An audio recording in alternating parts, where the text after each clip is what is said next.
reto sokatra reto zany zao a de le karazany astroteris radiata tamin'ny 25 novembre tamin'ity taon'ity izy io no azondrareo comorianina nataondrareo CJ tany de ny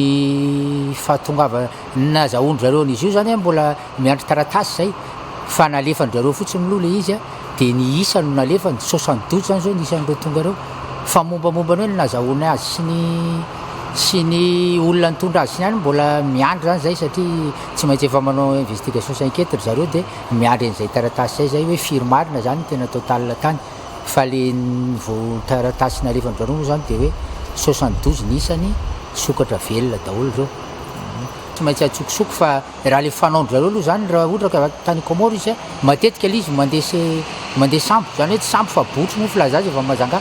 matetika zany le izy roa avy amin'ny mazanga raha ohatra ka le tratra any Comore fa marak'izay lazaiko anao zao hoe mbola tsy de mazava tsara hoe nandeha botry ve io sa nandeha fiaramanidina ve io fa rehefa tonga ny taratasin-drareo de hita eo hoe ahoana marina ny voany io mbola anaty fanadihadiana zareo de tokony alefan'zareo fa matetika moa ndraindray taratara ihany le fandefazan'zareo azy efa ihany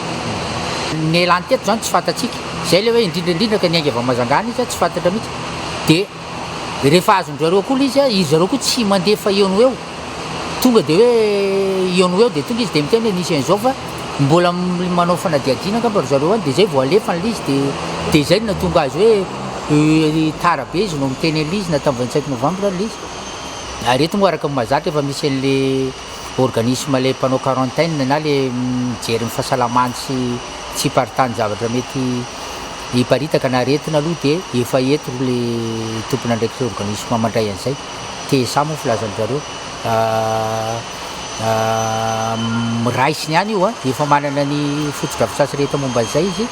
de rehefa avy eo io a tsy maintsy alefany amin'ny toerana ny eviny any anatin'ny nature zany